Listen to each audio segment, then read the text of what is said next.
African drums are talking. Over weary wastes of veldt and jungle, the drums bring you a story of Africa.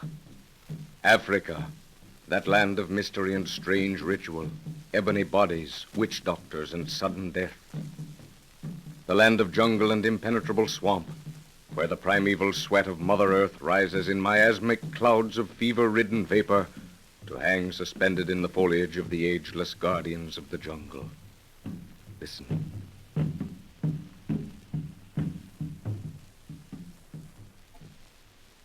This is the story of a little band of explorers led by Professor Anton Edwards, a giant of a man, the keynote of whose life is scientific discovery. 200 miles from the banks of the Upper Congo River in the jungles of French equatorial Africa, Professor Edwards has made his camp, awaiting the coming of his assistant before traveling further into the hinterlands. With him is his daughter Lorna, just graduated from an American university, and Nguru, a huge native Messiah of royal blood. It is night in the African jungle.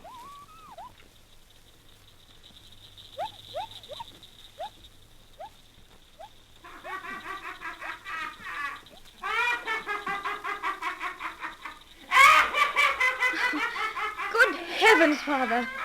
That horrible thing is going to drive me mad. Can't we do something to stop it? Hush, Lorna. You mustn't let that sort of thing get on your nerves. We're in Africa, my dear, not New York. We must adjust ourselves accordingly. Yes, I know all that, but the thing's absurd. Who ever heard of a severed head talking and setting up a cackle like that?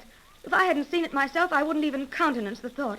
It's against all the laws of nature we've been taught to revere. As I said before, my dear, this is Africa. Anything can happen. The only way to keep one's sanity is to accept Africa, and Africa will accept you. Yes, I suppose so. I must admit that when the witch doctor brought this preserved head out and it started cackling and mumbling, I was shocked. Then I thought it was a type of ventriloquism. But the head's been brought more than 100 miles away from the man who gave it to you, and it still keeps up its absurd chatter. Yes. So I've accepted it as part of this continent and ceased to wonder.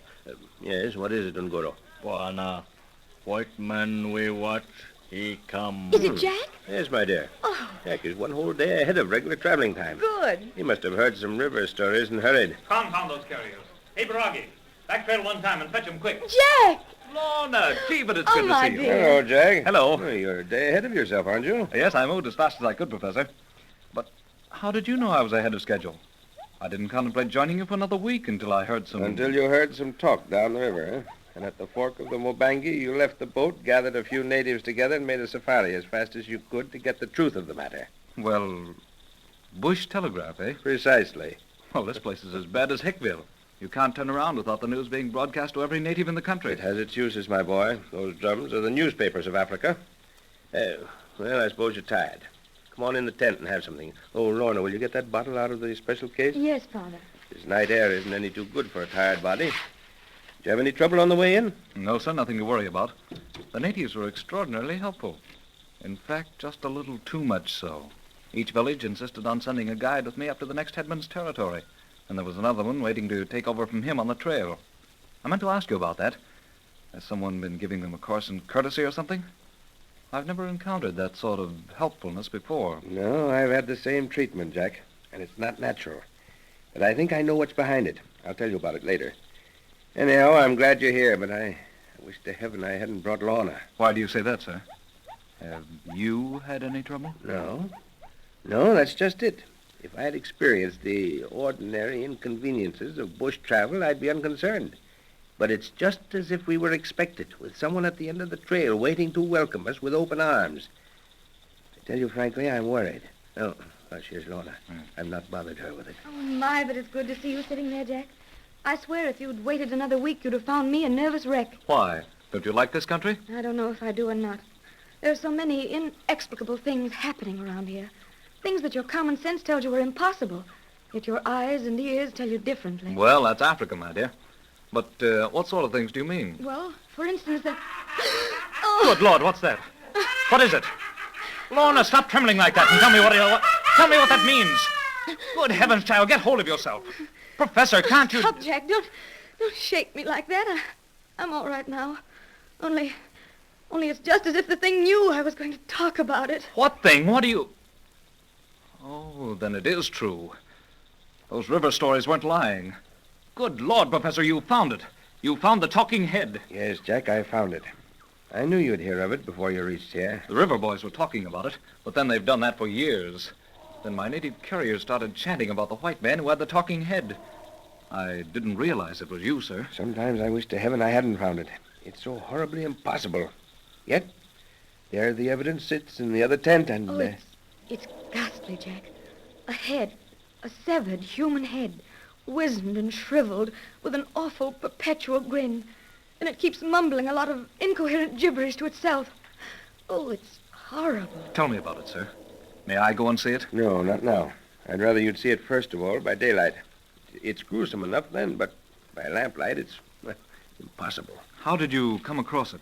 Purely by accident.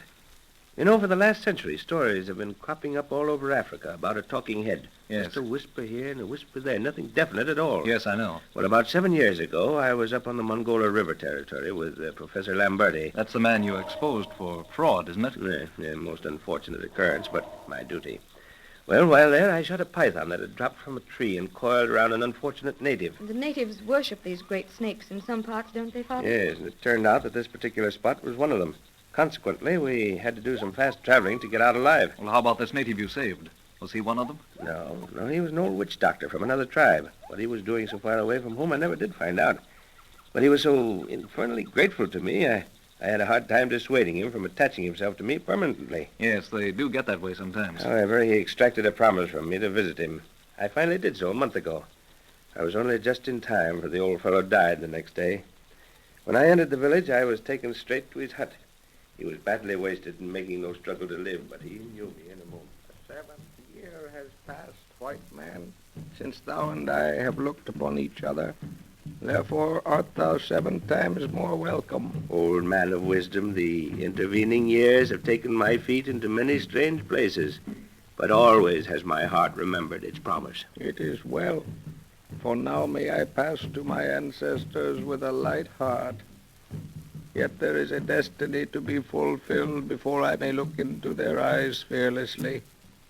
Listen carefully, white man. I listen, my friend. Many years ago, before the white man brought his floating house to the rivers, a white warrior whose brain was touched by the gods wandered into the village of my people. His speech to us was that of the monkeys, but his strength was that of the gorilla.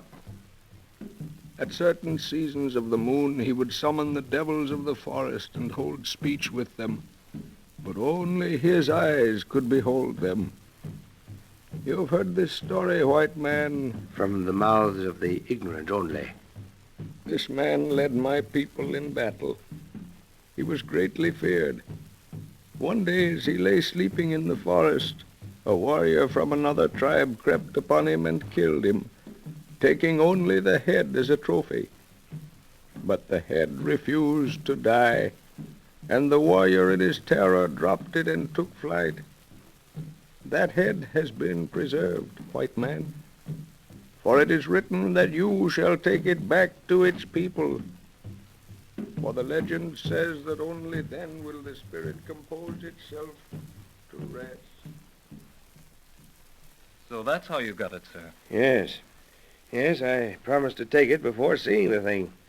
Probably if I'd waited, I'd have had nothing to do with it. It's really horrible. Oh, dear. What's the matter, Lorna? Oh, just a little tired, I guess. Think I'll turn in for the night. All right, my dear. I'll go and see that your quarters are ready. I see the professor still makes a personal inspection of quarters every night. Yes, he always does. Have you been getting plenty of sleep, Lorna? You don't look as well as you might. Oh, Jack, you don't know what a relief it is to have you here. There's something wrong with this place. Something I'm sure Father knows nothing about. Why, what do you mean, dear? Your father knows this country better than anyone. Is anything wrong? Oh, nothing really, I suppose, but I have the most horrible feeling of depression at times. It's just as if there was something out there in the bush calling me. Something terrible, dragging at my brain. And I have the most awful temptation to walk out of camp alone. Great Scott, dear. Whatever you do, don't do that. If there's anything harmful around here, you're safe while in camp. But by yourself, well... I know, Jack, but the feeling's gotten so bad that I have to... Oh, hush, here's Father. Yeah? Quarters are all set, my dear. Good night, Lorna. Good night, Father. Good night, Jack, dear. Good night, dear. Do you know, sir, I don't think Lorna's looking as well as she might. There's something worrying her. Oh, nonsense. Well, she hasn't a care in the world. No, sit here, Jack. I have something to tell you. Won't it keep until morning, sir? I'm rather tired. Well, I'd like to give you the news now so you can digest it by morning. Okay, sir. Shoot. I believe I have the first piece of definite knowledge as to the whereabouts of that mythical race of people called the Golden Race. You've heard the stories the natives tell of them. The perfect people, no sickness, and incredible learning. Yes? We've always put it down as another African myth because no trace has ever been found of them.